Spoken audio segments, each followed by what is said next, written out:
I'm standing at the top of Lower Dodder Road in Rathfarnham, and in actual fact, the spot that I'm standing on, I have a picture of me aged about 12, I'd say, standing in this very same spot.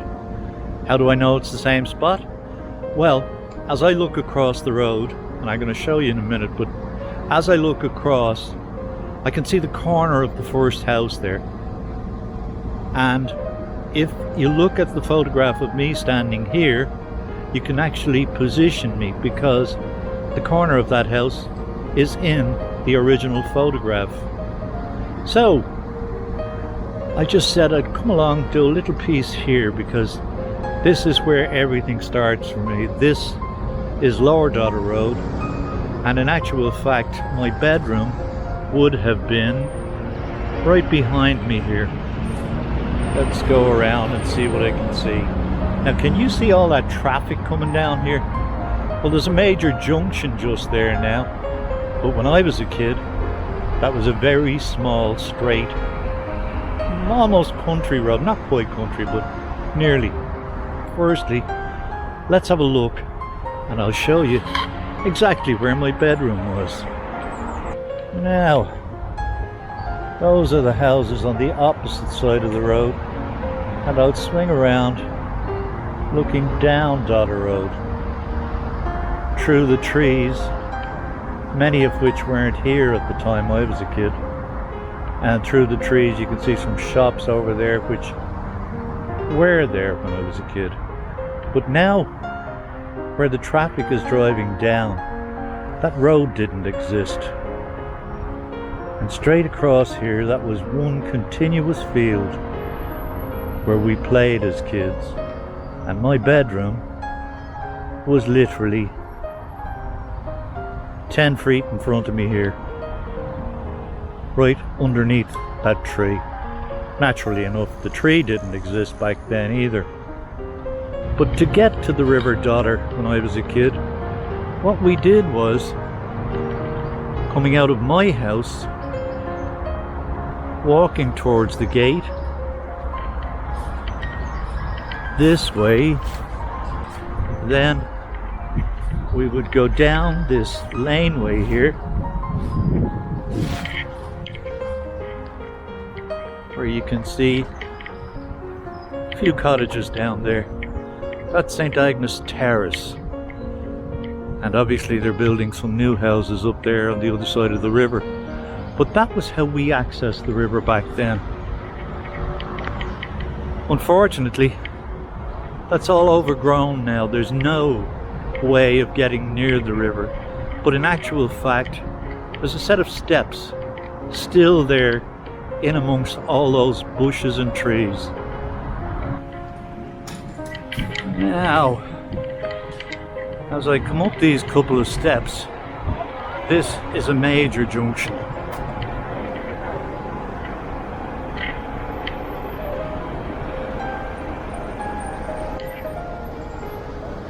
Heading from my house up to the left, up that road there, that's where Rathfarnham village would be.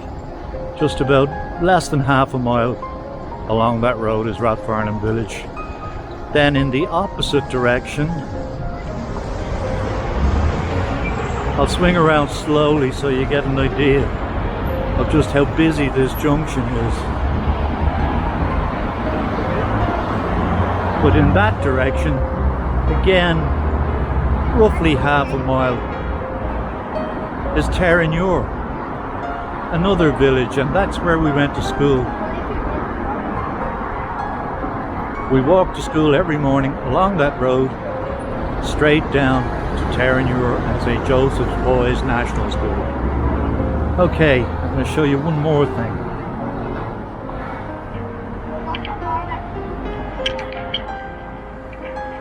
Let's swing the camera around again and just let you see back down Dodder Road.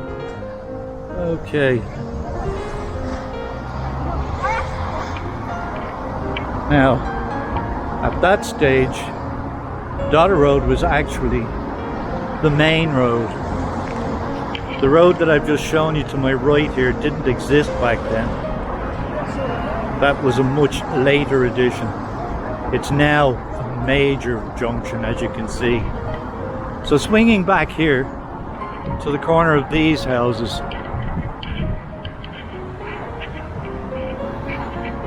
just on the wall here, when we were kids, one of our favorite pastimes was sitting right here on the wall,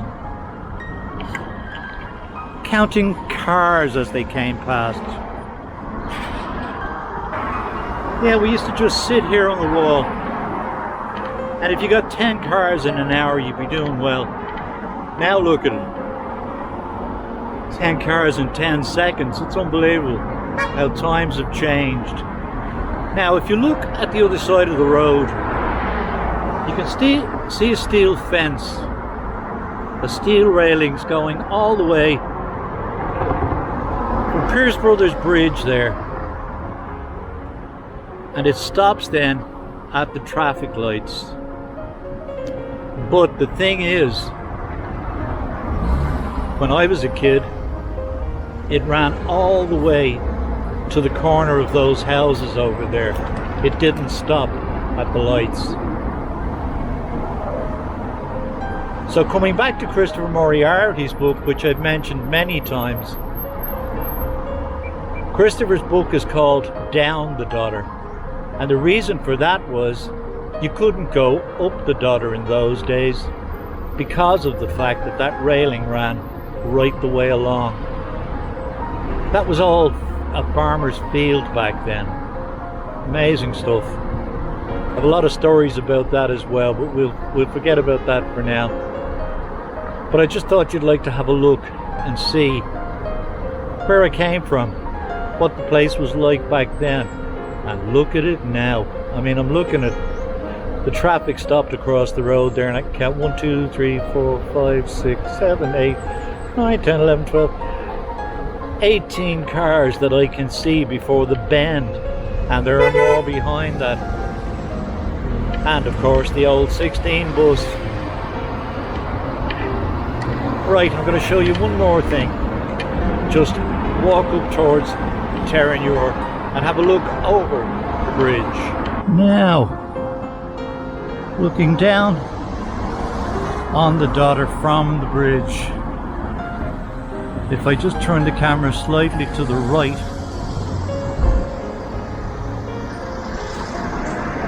looking back towards where we've just come from, that's the little terrace of houses I told you about.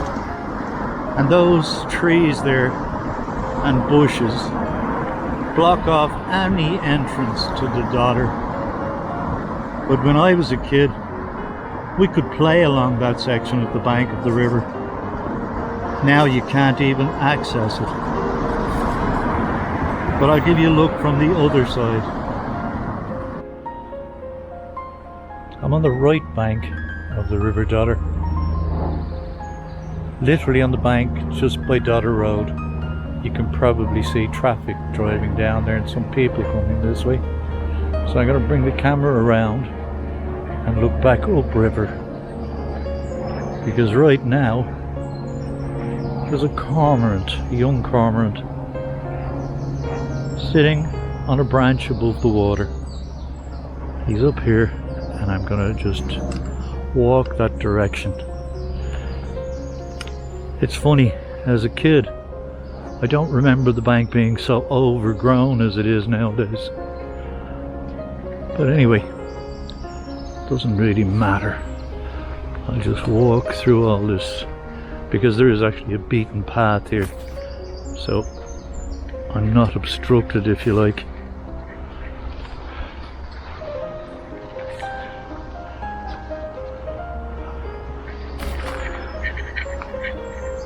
Those apartments that you can see on the left, there used to be a shop there,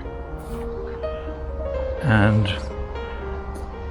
just a little further up, an aunt and uncle of mine lived, and I think this cormorant is going to fly away. So I'll just swing the camera around, let you see him. Here he is.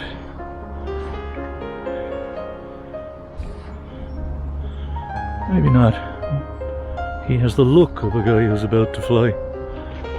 No, he's getting in the water. Okay, so if I keep going, or rather if I could keep going, I can walk for probably another 100 yards and then I come to where those trees are, and you can't get much further past there.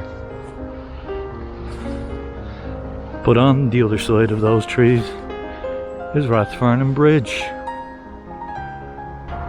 Okay. So, as I said, when we were kids, we would come under the bridge to get into this field. It was the only way we had because of the fence that I've already shown you, which is half of it is still there, strangely enough. But the rest was removed to allow for the building of the road and the access for people, pathways and everything else. And now it's a major route between Tallaght and Churchtown and onward to Ballantyre, Dundrum and further south. Anyway, let me just go down here. I have to be careful here because a little bit of a hill and I don't want to fall. So if the camera work is not great, forgive me. Okay, now take a look at that. The river is very low at the moment, but I'm going to walk under the bridge just to show you how we actually accessed this side of the road, because you see, we used to be able to play on the bank of the river there, and there's a grey wagtail coming towards me. Yeah, we used to be able to play right down there on the bank, but that part of the river is no longer accessible. It's overgrown. But we used to come along these, I suppose you call them steps, at the base of the bridge there. Great echo, isn't it? Can you hear it? Of course you can. And of course the graffiti artist has been here.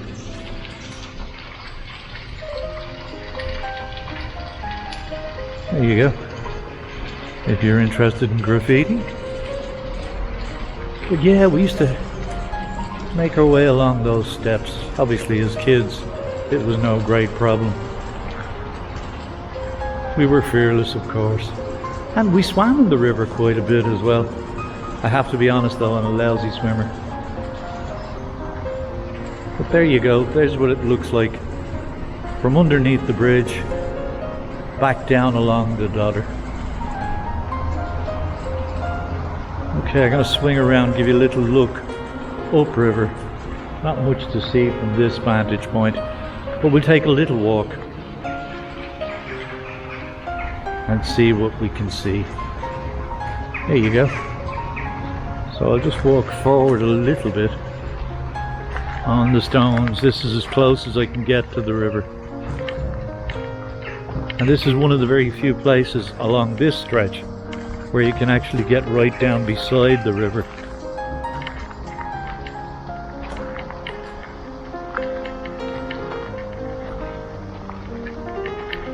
Now I'm gonna have to hop up.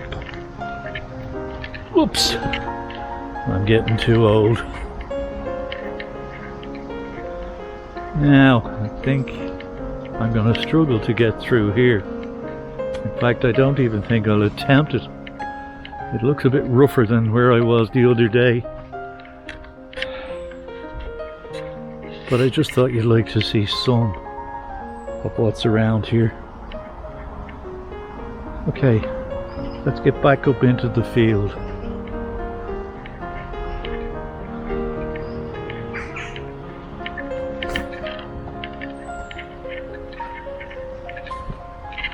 There we go. Ah, more magpies.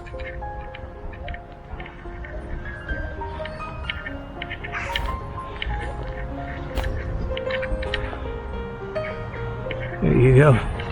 And again, you can see the traffic coming down there.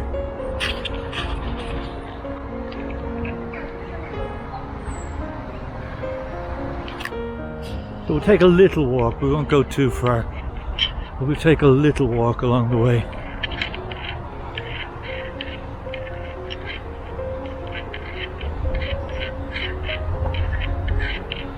Actually, I think I should probably turn the camera towards myself because there are quite a few pedestrians and runners and all sorts of people. So let's swing around. Now there's a big chunk of a tree here beside me. You'll see it as I walk past. I was thinking I might use that in future. You know, just imagine me resting against that. Wouldn't that be nice and comfortable? Yeah. And I can talk and pretend I've got an outdoor office. Shut up, Michael. Every time I open my mouth I say something. Anyway. Oh yeah. I was telling somebody a story earlier on. I can see a section of the wall that there's a wall that runs partly along this section.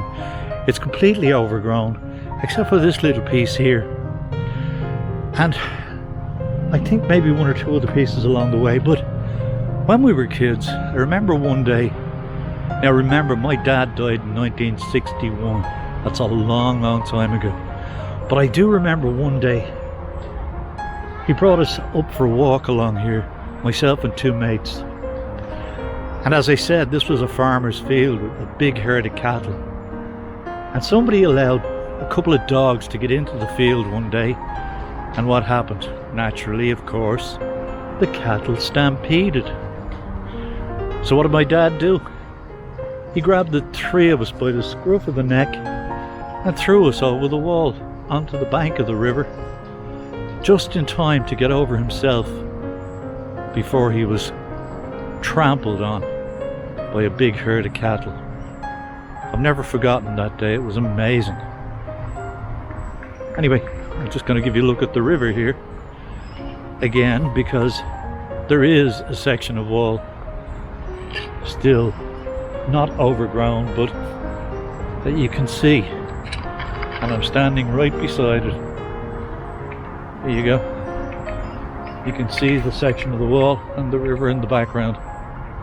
Okay? A lot of other stories about this particular section of the river. Oh yeah, and the first house up there, which I'm now looking at the side of, pardon me, which would be on the left hand side of the road heading towards Terenure. That was my doctor's house back then. In fact, he was everybody's doctor. Lovely man, a really lovely man. I wonder, does anybody related to him now live in that house? Let's check that out sometime. Anyway, let's walk a little further.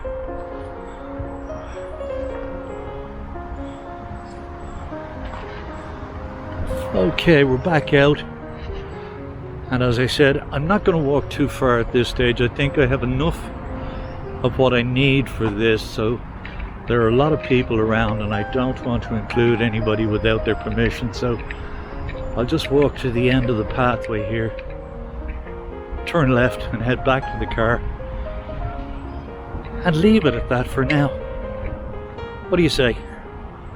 That okay with you? Yeah? Right.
Well, thanks again for watching Wildlife Wednesday, folks.